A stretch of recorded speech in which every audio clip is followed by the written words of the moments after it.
예, 창세기 32장 30절 한 절 우리 같이 합독합니다. 그러므로 야곱이 그곳 이름을 브니엘이라 하였으니 그가 이르기를 내가 하나님과 대면하여 보았으나 내 생명이 보존되었다 함이더라. 아멘. 여기 보면 이제 하나님과 대적하여 보았으나 내 생명이 보존되었더라. 대면하여 보았으나 우리가 정말로 하나님과 대면하거나 하나님과 싸워서 이길 수는 없죠. 그렇죠?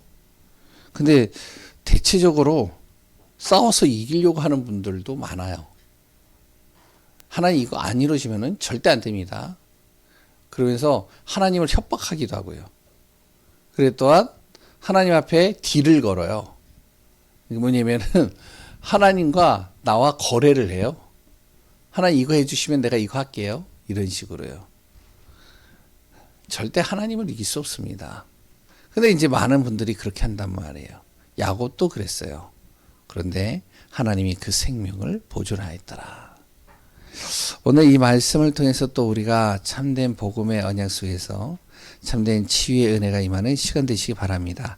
특히 이제 신방을 이제 가정마다 신방 예배를 드리는데 감사하더라고요. 뭐가 감사하냐? 우리 귀한 한 분 한 분들이 말씀 잡고 인도받는 것. 그게 너무 감사하더라고요. 말씀 따라 인도받는 것 너무 감사하더라고요. 언약의 하나님, 언약의 백성, 그 언약의 백성으로 살아가는 게 너무 감사하더라고요. 그러면 이제부터는 무엇이 되면 이 말씀이 내 안에 각인되었다면 이게 내 삶 속에 무엇이 되어야 되면 뿌리가 내려져야 되겠죠. 그래서 우리가 지금 하고자 하는 것이 이제 사모늘입니다. 계속 삶 속에 뿌리를 내리는 거예요. 죄송합니다.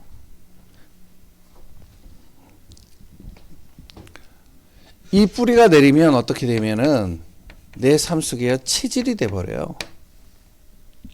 이제 누구를 만나든지 간에 내가 받은 이 복음의 말씀, 언약, 생명의 말씀을 전달하게 되겠죠. 그러면 이제 이렇게 되어지면 뭐가 되면 내 인생에 있어서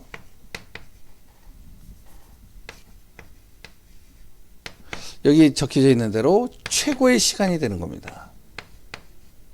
그리고 최대 축복을 받는 응답이 따라오게 되는 거예요. 그리고 나의 인생에 영원한 작품이 만들어지는 거예요. 이 응답을 누리는 귀한 시간들을 우리가 놓치지 말아야 되겠죠.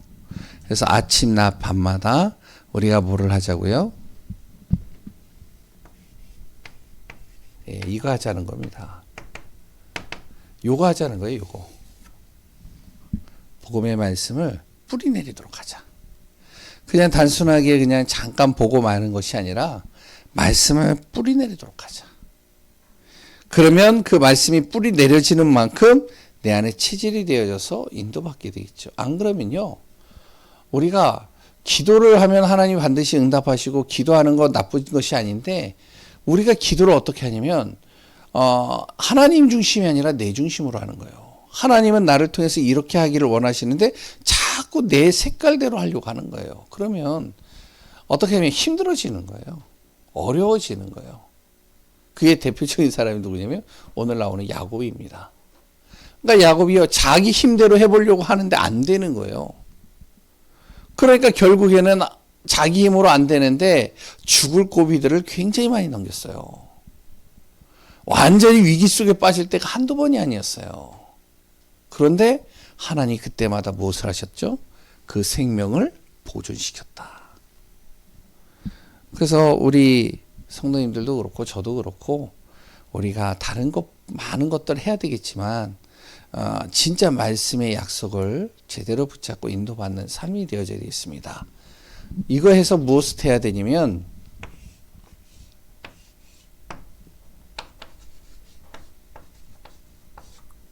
후대에게 이게 전달되도록 해야 돼요. 그래야 언약의 흐름이 끊어지지 않습니다. 말씀의 흐름이 끊어지지가 않아요. 우리 가문에 흐르는 영적인 이 복음의 흐름이 끊어지지가 않는 거예요. 안 그러면 내 데이에서 끝나버려요. 아브라함이라는 한 사람이 자기의 자녀에게 전달하죠. 그 이스마엘은 그 말씀을 안 받았어요. 그런데 이삭은 그 말씀을 언약으로 붙잡았어요. 이삭을 통해서 두 자녀가 나왔죠. 야곱과 에서. 에서는 그 말씀의 언약을 못 잡았어요. 그런데 이삭은 그 말씀을 붙잡았어요. 하나님은 그 말씀의 복음의 흐름을 따라서 하나님은 민족을 만드시고 세계복음화를 이루시고 하나님의 뜻을 이루는 것을 보게 됩니다. 그래서 우리가 무엇이 되어지면 자꾸 이게 돼야 돼요. 오직 그리스도. 내가 가는 발걸음에 하나님의 나라, 우리 자녀가 가는 발걸음 속에 하나님의 나라, 오직 하나님의 성령의 능력으로 모든 것을 할 수 있다. 그래서 우리 한 분 한 분들이 그 은혜와 응답을 누리면서 승리하는 축복되길 바랍니다. 신방 예배를 계속 하다 보니까 입이 바짝바짝 말라요. 그리고 좀 약간 이게 좀 뭐랄까 조금 이제 힘이 좀 저하다고나 할까요? 그리고 또 오늘 밥을 너무 많이 먹었어요. 그래가지고 와 이게 그저께도 거하게 먹었죠. 어저께도 거하게 먹었죠. 오늘도 거하게 먹었죠. 그 속에서 또한 우리가 하나님의 은혜를 충만하게 누리는 귀한 시간들이 또 되어져야 되겠습니다. 잘 보세요. 야곱이라는 한 사람을 통해서 우리 같이 보겠습니다. 이 야곱은요 축복받은 사람이에요. 야곱이 받은 복이 있어요.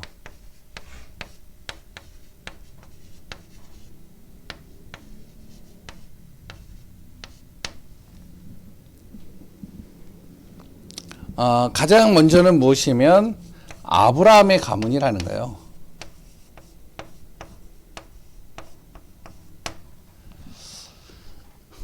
아브라함의 가문이 뭐죠? 복음의 가문입니다. 언약의 가문이에요. 언약의 말씀을 붙잡은 사람이 야곱인 거예요. 우리 성도님들과 제가 무엇이 되어야 되면 저마로 가문의 아브라함이 되어져야 돼요. 그래서 우리 자녀들에게 이 복음의 말씀을 제대로 전달시켜야 되는 겁니다. 이 야곱이 그런 응답을 받았다는 것이죠. 아브라함이 주신 하나님의 약속의 언약의 말씀이 그대로 야곱이 마음속에 삶 속에 그대로 깊이 뿌리내린 것이죠. 그리고 또한 두 번째는 뭐냐면 이 야곱을요 누가 택했냐면 하나님이 택하셨어요. 창세기 25장.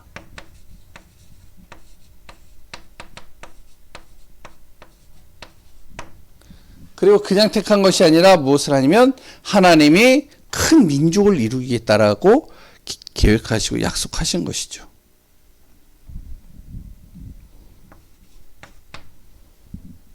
야곱이 어떤 복을 받았느냐?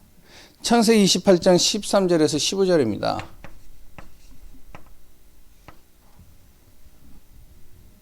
예, 28장이죠. 18장 13절에서 15절. 완전히 도망치듯이 집을 이제 나왔는데 베델이라는 곳에서요. 이제 정말로 아무것도 가진 것이 없는 이 야곱이 베델이라는 그 언덕에서 잠을 자고 있는데 큰 사닥다리가 하늘에서 이제 꿈속에서 이제 오르락 내리락 천사들이 하는 거죠. 그러고 나서 무엇을 하면 하나님께서 야곱에게 환상 중에 말씀을 주시는 겁니다. 무엇을 주시면 정말로 이렇게 얘기를 하는 거예요. 너가 지금은 도망치듯이 나왔지만 너가 지금은 아무것도 없는 것처럼 보이지만 너가 지금 어디로 가야 될지 방향도 모르겠고 여러 가지 힘든 상황이 놓였겠지만 내가 너로 인해서 너의 자손을 복을 줄 것이다. 그리고 또한 너와 너 자손을 통해서 다른 사람들이 복을 받을 수밖에 없도록 만들 것이다. 그리고 또한 너가 집을 나왔지만 돌아가는 그날까지 내가 너를 지키고 함께하고 너를 인도할 것이다. 약속을 딱 주셨어요. 이게 야곱이 받은 복이죠. 네 번째 또 하나가 있습니다. 나중에 홀로 남는 야복강가에서 혼자 남는 시간이 있죠. 제가 이거를 스토리를 다 설명할 필요는 없을 것 같아요. 왜냐면 우리 성도님 다 알고 있는 부분들이니까. 그 약복강가에서 이제는 아무것도 없이 또 혼자 있는 시간들이 또 놓여져 있을 때 하나님이 또 뭐라고 얘기를 하시냐. 이렇게 얘기를 합니다. 창세기 32장 28절에 내가 너를 이제 야곱이라 하지 않고 이스라엘이라 하리라. 이스라엘이 뭐냐면 하나님과 싸워 이겼다. 하나님이 정말 함께 하시는 비밀을 누리는 사람이라는 뜻을 갖고 있습니다. 이게 야곱이 받은 복이죠. 하나님께서 무엇을 하면 말씀을 주시는 거예요. 말씀을 통해서 복을 주시는 거예요. 근데 중요한 건 뭐냐면 이 야곱은요, 자꾸 하나님이 주시는 그 복을 가지고 하지 않고 세상의 방법을 가지고 계속 하는 겁니다. 그러니까 어떻게 되어지냐? 계속 실패하는 거예요. 성공한 것 같은데, 잘 되는 것 같은데 결국에는 다 무너져요. 다 없어져요. 그런 경우들이요, 여러 번이 옵니다. 분명히 하나님이 뭐라고 하시죠? 창세기 25장에 내가 너를 택했다. 내가 너를 형보다 더 큰 민족을 이루게 할 것이다. 그리고 또 하나님께서 너와 함께 할 것이다. 이야기를 했는데 야곱은요, 자꾸 세상 방법을 해요. 세상 방법으로. 창세기 25장 27절에서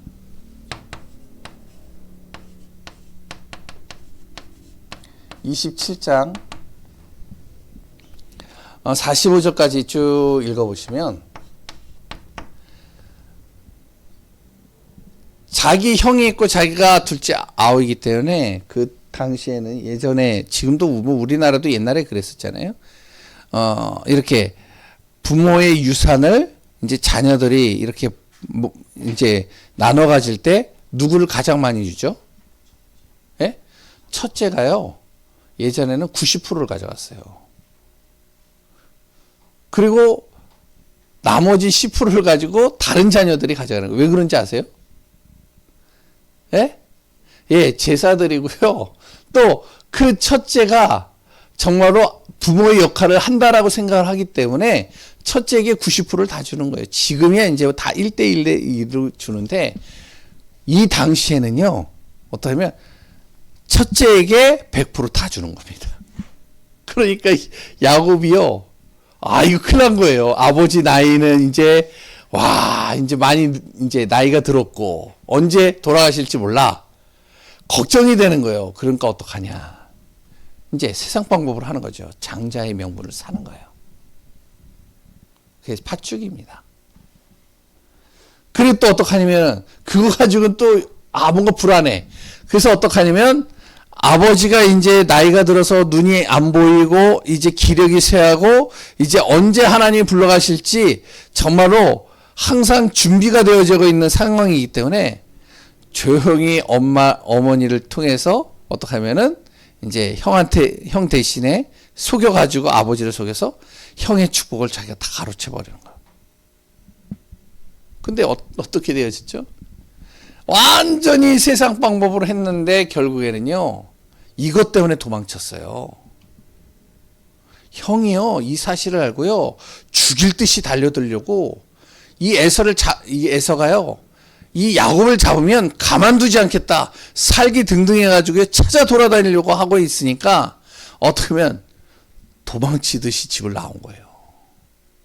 아니, 하나님이 약속하셨잖아요. 기다리면 되잖아요. 복 기다려요. 세상 방법으로 볼 때는 이게 아버지가 죽으면 다 뺏기게 생겼네? 이게 이제 오히려 자기가 장자의 축복을 다 받았지만 기도를 통해서, 그러나 다 내려놓고 도망치듯이 나오는 겁니다. 그래서 어디로 가죠? 라반의 집으로 갑니다. 삼촌 라반의 집에 창세기 29장에서 30장에 보면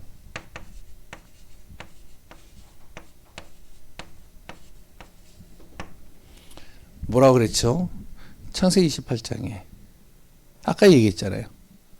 내가 너를 통해서 너의 자녀들을 축복할 것이고 너와 너의 자녀를 통해서 다른 사람이 복받을 수밖에 없도록 만들 것이고 그것 또한 내가 너를 지킬 것이고 너를 인도할 것이고 너와 함께 할 것이고 너의 모든 것을 내가 이끌어 갈 것이다.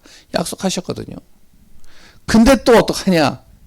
여기서 또 인본주의 또 씁니다.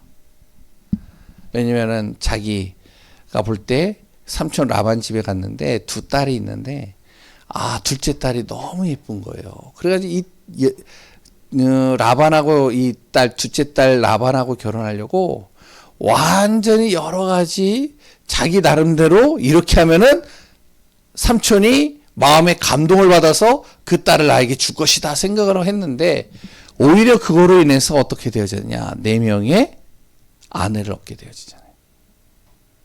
일은 14년 동안 무보수로 죽도록 일을 하고요. 엄청나게 일을 했잖아요. 그러고서 이제 어떡하냐면 여기에서 이제 사는데 자기도 이제 나이가 들어가는데 가진 게 없는 거예요. 아무것도 배경이. 그래서 7년을 또 이제 어떻게 하면 삼촌하고 이제 계약을 맺어가지고 보수를 받도록 해가지고 이제는 머리를 써서 또 이제 삼촌의 이제 재산들을 하나씩 자기가 다 걷어들이는 겁니다. 그렇게 하지 않아도 하나님께서는 벌써 이미 말씀을 통해서 복을 주시겠다라고 약속하셨잖아요. 그걸 통해서 어떻게 되어지죠? 결국에는 또 삼촌이 다 빼앗아 갈 것이라고 생각을 하고 또 거기서 또 나오잖아요. 그때 뭐죠? 자기가 그렇게 눈여겨보고 결혼하고 싶었던 누구요? 라헬과 결혼했는데 그 라헬이 삼촌 집에서 뭘 갖고 나왔냐? 우상을 갖고 나오는 거예요.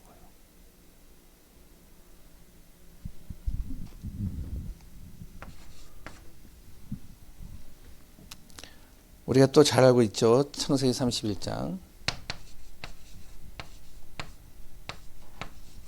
나오니까 이제 어떻게 해야 되냐. 이 대식구를 데리고 가야 되겠는데, 삼촌 집에서 나와서 이제 가야 되겠는데, 어디로 가느냐? 다시 고향으로 가려고 이제 길을 튼 겁니다. 근데 터는데, 거기에 가면 누가 있죠? 에서가 있는 거야, 형이.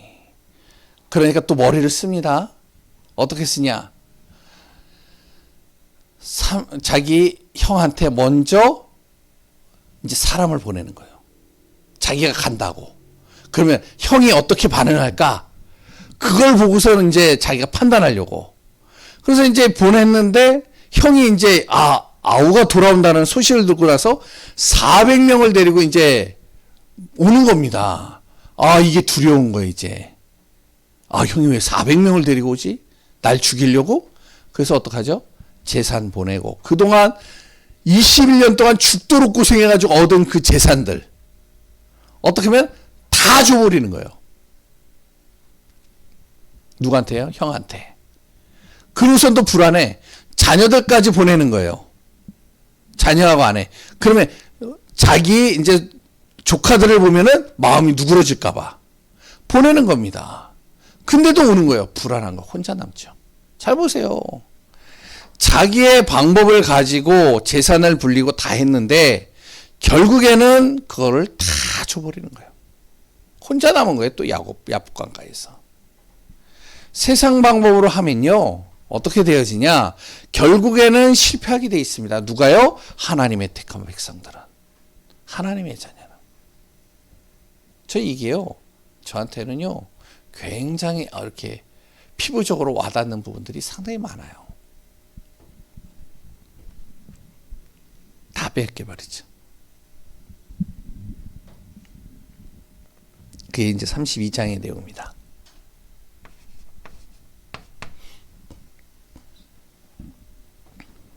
이때 이제 혼자 남았을 때 야곱이 이제 이때서 비로소 어떻게 하면 하나님 앞에 기도하기 시작하는 거예요. 약속의 말씀을 붙잡고 기도하는 겁니다. 그때 이제 천사와 씨름하는 장면이 나오고요. 밤새도록 씨름하고 밤새도록 새도록 하면서 어떻게 보면 천사가 놔줘라, 내가 이제 가야 된다 그러는데 나를 축복하기 전까지는 내가 안 놔줄 거라고 계속 붙잡고 있는 거예요. 진짜 간절히 생명 걸고 기도하는 거죠. 그때 이제 이스라엘의 인생을 하나님께서 주신 약속을 발견하면서 인생이 전환점이 되어버리는 거죠. 이스라엘은 단어를 얻고요. 내가 하나님과 대면하였는데 하나님이 나의 생명을 보존하시고 하나님께서 나를 인도하셨다. 그때부터 야곱의 모든 인생이 바뀌는 겁니다. 또 다시. 형을 만났는데 어떤 일이 일어났죠? 형이 자기 재산을 다 돌려보내는 거예요.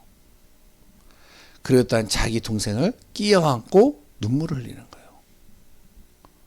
그래서 이제 자기 집으로 가자고. 야곱이요, 미래를 모르잖아요. 미래를 모르니까 불안하잖아요. 걱정이 되잖아요. 염려가 되잖아요. 그러니까 자기 방법으로 다 해보는데 안 되는 겁니다. 결국에는. 우리가 무엇이 되냐? 하나님의 약속 속에 있으면 하나님이 나의 생명을 보존하시고 나의 삶을 이끄시고 인도하시고 역사하시고 이끌어 갑니다. 세 번째, 하나님만이 나의 생명을 지키십니다. 그럼 내가 해야 될 일이 뭐냐? 저와 우리 성도, 우리 한 분 한 분들이 항상 기억해야 될 게 뭐냐면 정체성이에요. 내가 예수 그리스도를 통해서 예수 그리스도께서 나를 핏값으로 나의 모든 죄와 저주를 다 해결하셨고 나를 하늘과 땅의 모든 권세를 총동원해서 구원하신 게 맞다면 나는 누구다? 하나님의 자녀요. 나는 언약의 백성이요. 나는 그리스도 예수를 믿는 하나님의 축복된 자요. 절대 망할 수 없는 존재다. 이 사실을요, 항상 내가요, 마음판에 새겨야 되는 겁니다. 그래서 우리가요, 자녀들에게도 얘기를 해야 돼요. 또한 내가 만약에 이제 전도하는 분들은 또 전도할 때 현장에서 또 이야기를 해야 돼요. 이 사람이 만약에 실패를 했어요? 이 사람이 문제가 왔어요? 어려움이 왔어요? 그러면 어떻게 하냐면 어떤 예전에 이제 전도하는 분들 중에 전도자들이 그런 얘기를 해요. 너가 예배를 안 드리니까 이렇게 한 거 아니야, 하나님이. 그러니까 예배 승리해야 된다니까? 맞는 말인데 그게요, 오히려 그 사람을 죽이는 말이 될 수 있어요. 뭔지 아시겠죠? 너가 실패를 했던, 문제가 왔던, 어려움이 왔던 너는 누구다? 그리스도 예수를 믿는 하나님의 자녀야. 하나님의 자녀는 절대 망하는 법이 없어. 하나님의 자녀는 절대 하나님께서 너의 인생을 책임져 주셔. 너와 함께 하셔. 걱정하지 않아도 돼. 그래서 지금부터 다시 너가 말씀 붙잡으면 돼. 정체성이죠. 내가 누구인지를 정확하게 알라는 거예요. 어떤 순간에. 결국에 하나님이요, 나의 생명을 보존시키고 이끌어가는 겁니다. 야곱이라는 한 사람이요, 아무리 복을 하나님이 주셨다 할지라도 방법은 자기 방법으로 하다 보니까 결국엔 다 무너진 거예요. 결국에 야복 강가에서 이제 다시 정신 차리고 그리스도 앞에, 하나님 앞에 딱 서는 순간, 내가 누구인지를 발견하는 순간 하나님이 그때부터 모든 것들을 다시 회복시켜 버리는 겁니다. 그리고 두 번째는 뭐냐? 하나님의 약속을 잊지 말아야 돼요. 언약이죠. 그리스도의 생명의 복음의 말씀이죠. 갈렙 같은 경우는요, 45년 동안 바로 하나님이 자기에게 주신 약속을 붙잡고 있었어요. 그리고 무엇이 되냐? 내가 내 가정에, 자녀의 망대가 딱 되어지면 됩니다. 빛을 발하면 돼요. 그 안에서 하나님의 정확한 응답들이 누려지는, 축복이 되어지는 귀한 한 분 한 분들이 되시기 바랍니다. 신방 예배를 드리면서 신일승 원사님 가정에서 이제 거기 이렇게 뭐 말씀 구조를 쭉 적어놨는데 거기에 이제 베드로전서 3장 1절이죠. 네. 거기에 말씀을 이제 제가 이렇게 봤어요. 그런 말씀이 있는데 진짜 마음에 와닿더라고요. 왜냐면 베드로전서 그 3장의 내용 거기에는 이제 가정해 주신 말씀들이 쭉 나오거든요. 그런데 남편이 불신자예요. 아내가 신자예요. 아내가 아무리 불신자인 남편에게 이야기를 해도 안 믿어요. 그런데 이 아내가요, 그 남편이 불신자이지만 정말로 복음과 예배 빼고는 모든 말에, 남편의 말에 순종을 하고 따라가요. 그러니까 어떡하냐. 불신자인 남편도 아내의 행실을 보고 아내를 따라가지 않겠느냐. 우리가 진짜 어떠한 순간에도 이 비밀을 가지고 하나님의 그리스도의 말씀 속에 인도받는 삶이 내 자녀 속에 비춰진다. 내 남편 속에 비춰진다. 내 주위에 있는 친구들 통해서 비춰진다. 그것 때문에라도 이 사람이 복음 속으로 들어오고 구원 속으로 들어오고 은혜 속으로 들어옵니다. 그래서 참된 치유와 참된 응답과 증거들이 우리 귀한 분들 속에 임하기를 선합니다. 기도하겠습니다. 오직 예수 그리스도로 최고의 복을 누리는 귀한 우리 한 분 한 분들 되게 하소서.